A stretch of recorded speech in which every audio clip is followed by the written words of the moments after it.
HS24 న్యూస్కి స్వాగతం. నేను విజయ. ఇవాల్టి స్పెషల్ స్టోరీ చూద్దాం.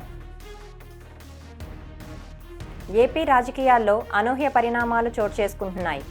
వైసీపీ హయాంలో జరిగిన అక్రమాలపై కూటమి ప్రభుత్వం విచారణకు ఆదేశాలు ఇచ్చిన తరుణంలో ఆ పార్టీలో కొందరు ముఖ్య నేతలకు సాయిరెడ్డి టెన్షన్ మొదలైంది. కీలక వ్యక్తుల పేర్లు ప్రస్తావనపై సాయిరెడ్డి వ్యాఖ్యలు వారందరి మెడకు ఉచ్చు బిగిసేలా కనిపిస్తోంది. దీంతో జగన్ అప్రమత్తమయ్యారు. ముఖ్య నేతలతో సమావేశం ఏర్పాటు చేశారు. రానున్న రోజుల్లో పార్టీ బలోపేతానికి జగన్ ఎలాంటి నిర్ణయాలు తీసుకోబోతున్నారు? కేడర్ స్పందన ఏ విధంగా ఉండబోతోంది? కూటమికి ఈ పరిణామాలు వరంగా మారుతున్నాయా అంటే అవుననే అంటున్నారు రాజకీయ విశ్లేషకులు. వైసీపీ మాజీ ముఖ్య నేత విజయసాయిరెడ్డి వ్యాఖ్యలతో ఇప్పుడు ఆ పార్టీ ముఖ్య నేతల గుండెల్లో గుబులు మొదలైంది. తాజాగా కాకినాడ పోర్టు గురించి సిఐడి విచారణకు హాజరైన సాయిరెడ్డి రెండు ప్రధాన అంశాలపై కీలక వ్యాఖ్యలు చేశారు. పోర్టు వ్యవహారంలో అంతా సుబ్బారెడ్డి తనయుడు విక్రాంత్ రెడ్డి కర్త కర్మక్రియగా పేర్కొన్నారు. పరోక్షంగా విక్రాంత్ రెడ్డి మొత్తం వ్యవహారం నడిపారనే అభియోగాల వేళ సాయిరెడ్డి వ్యాఖ్యలు సంచలనంగా మారాయి. అదే సమయంలో లిక్కర్ స్కామ్లోనూ ఆసక్తికర అంశాలు ప్రస్తావించారు.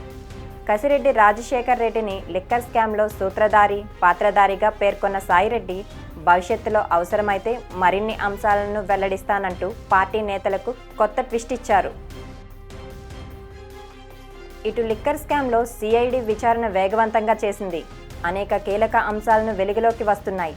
అసలు టెండర్ల ఖరారు నుంచి అమ్మకాల వరకు చోటు చేసుకున్న పరిణామాలపైన సిఐడి ఆరా తీస్తోంది.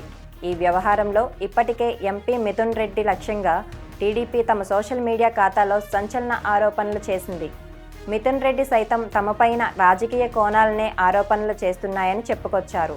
ఇటు లిక్కర్ స్కామ్లో వైసీపీ ముఖ్య నేతలకు ఉచ్చు బిగుస్తోందనే చర్చ సర్వత్ర ఉత్కంఠతను రేపుతోంది. త్వరలోనే నోటీసులు ఇస్తారనే ప్రచారం సాగుతోంది. సాయిరెడ్డి తాజాగా చేసిన వ్యాఖ్యలను విచారణలో పరిగణలోకి తీసుకునే అవకాశం ఉందని తెలుస్తోంది. వైఎస్ జగన్ను ఉద్దేశించి సాయిరెడ్డి తాజాగా ఎక్స్ వేదికగా స్పందించారు. కోటలో రాజు ప్రజల్లోకి రావాలని సూచించారు. కోటరీ మాటలు వింటే కోట కూలిపోతుందని, రాజ్యం పోతుందని సాయిరెడ్డి చెప్పుకొచ్చారు. సీఎంగా ఉన్న సమయంలో జగన్ ప్రజాక్షేత్రంలోకి రాలేదని, ఇప్పటి నుంచైనా ప్రజల్లోకి వస్తే బాగుంటుందన్నారు. సాయిరెడ్డి వ్యాఖ్యలపైన వైసీపీ నేతలు స్పందిస్తున్నారు. సాయిరెడ్డి వ్యాఖ్యలపై ముఖ్య నేతలు ప్రస్తావించిన జగన్ స్పందించలేదని తెలుస్తోంది. అయితే వచ్చే నెల నుంచే జగన్ జిల్లాల పర్యటనలు చేయాలని నిర్ణయించుకున్నట్లు సమాచారం. పోర్టు వివాదం, లిక్కర్ స్కామ్లో సాయిరెడ్డి చేసిన వ్యాఖ్యలతో ఈ కేసుల్లో తదుపరి విచారణలో సాయిరెడ్డి పాత్ర ఉంటుందా?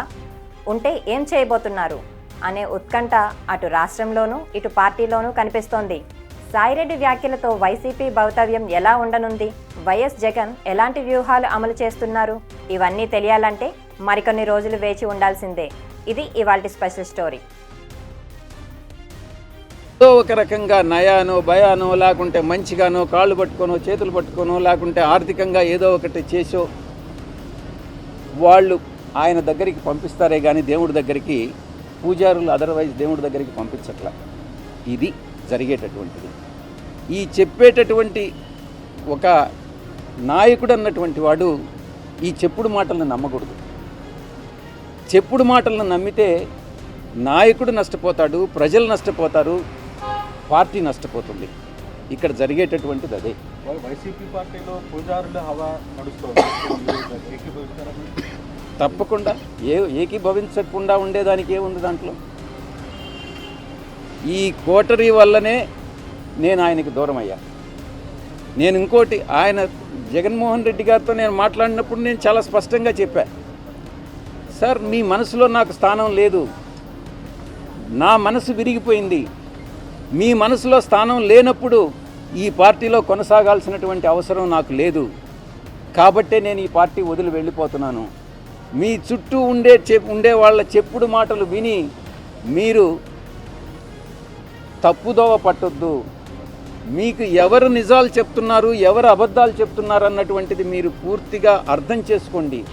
అర్థం చేసుకొని మీరు నిర్ణయాలు తీసుకోండి. అప్పుడు మీరు ప్రజలకు ఉపయోగపడతారు. మీరు నాయకులు, అధినాయకులు, ముఖ్యమంత్రిగా 5 సంవత్సరాలు పనిచేసినటువంటి అనుభవం ఉంది. భవిష్యత్తులో కూడా మీరు ఇంకా ప్రజలకు సేవ చేయాలి. కాబట్టి ఈ చుట్టూ ఉండేటటువంటి వాళ్ళ మాటలు వినవద్దు అని నేను ఫోన్లో మాట్లాడినప్పుడు లండన్కి నేను చాలా స్పష్టంగా చెప్పాను. నా మనసు విరిగిపోయింది కాబట్టే నేను పార్టీ నుంచి బయట వచ్చాను. కానీ మిమ్మల్ని రాజకీయాలను ప్రయత్నం చేశారా ఎవరన్నా? చేశారు. జగన్ గారే ఉండమని చెప్పాను. కానీ విరిగిన మనసు అతకదు కాబట్టి నేను పార్టీ నుంచి వెళ్ళిపోయాను. తిరిగి ఆ పార్టీలో వైఎస్ఆర్ కాంగ్రెస్ పార్టీలో చేరేటటువంటి ఉద్దేశం నాకు లేదు. గర్వాపసి అన్నటువంటిది అప్లై కాదు, నా మనసులో లేదు. వేరే పార్టీ మరిన్ని అప్డేట్స్ కోసం keep watching HS24 news. Please like, share and subscribe.